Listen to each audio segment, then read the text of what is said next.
Hello YouTube family, good morning, જય માતાજી. આજના નવા બ્લોગમાં તમારું સ્વાગત છે. આજનો નવો બ્લોગ જો આપણે ડાય પપ્પાનામાં અધૂરું રહી ગયું છે. એટલે આપણી વાડીએથી પાણી ચાલુ કર્યું છે. અહીંયા તો ઉલારો પતી ગયો હતો, એટલે કાલ બબલી કાકા નામે જો ઓલી બાજુ ખેતરમાં વાવેલું છે. અહીંથી પછી ત્યાં જવાનું છે પાણી. જો 4 નાકામાં રાખી દીધું.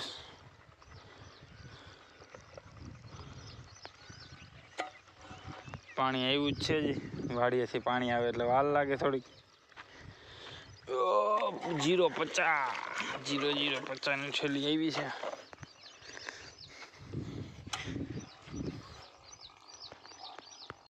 આપણે જો ડાય બાપાનામાં પૂરું થઈ ગયું છે કોરવાણ.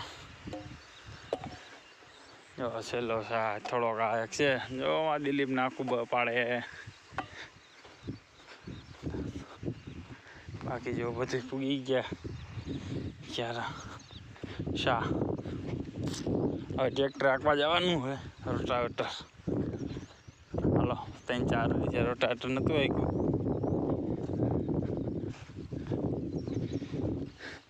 આમાં હતા એટલે કપાસ હોવાઈ ગયો. આપણે હવે કાલે દવા છાંટવાની છે. જો આપણે પાણી વારી બસ ડીઝલ ભરવા ગયા હતા. વેગડી ડીઝલ ભરી આવ્યા.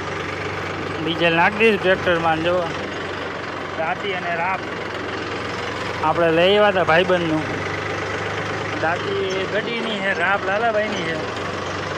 એટલે એ બાજુ રોટાવેટર જોડાવા જવું હોય તો મેં લેતા જઈ. એટલે હવે સિઝનની પૂરી થઈ ગઈ છે. એટલે બધાની વસ્તુ બધાને આપણે પુગાડી દઈ. આપણે રોટાવેટર રાખવા ગયા હતા બપોર પછી. સવારમાં બિયાર લેવા વયા ગયા હતા. પીટી 32 લઈ આવ્યા છે. આપણે બિયારણ બરોવાનું ચાલુ કરી દીધું. એક ક્યારો પીધો છે. અને ગરેડિયું જો આપણે કાલમાં એટલે ઘાસ લગીને બાંધી હતી. અને આજે આ સાઈડે પૂગી ગયા છે. જુઓ હવે અહીંથી આમ મારી જાય છે. હજી ઓલી બાજુ બધે બાકી છે. જો આપણે ગરેડિયું ઠેઠ લગીને બાંધી દીધી. એ જો ઓલા શેઠા લગીને અને ત્યાંથી દોરી બાંધી આવી દિલીપને બે. દિલીપે જો હાથમાં વીટી છે. જો બંગડી પહેરી હોય એમ. એટલે હરાકવામાં વાંધો નહીં. જો અહીંયા લગીને પૂગી ગયા છે. આપણે વિહામાં ખાઈ લઈ. ટાઈટ જોરદાર ટાઈટ થાય છે. પણ ભૂંગળા બહુ આવી જાય છે. આપણે જો બધે ટીમી માર્યા છે. દેખાતો હોય તો એ જો દી હાથમી જાય પછી થાય. અહીંયા બધે જો આપણે ફોનની ક્લિયરિટી એટલી બધી નથી. અહીં લગીને પીગા હવે આમ મારે જાય. દિલીપભાઈ થાકી ગયા છે આખો દી કામ કરી પાવડા હાકી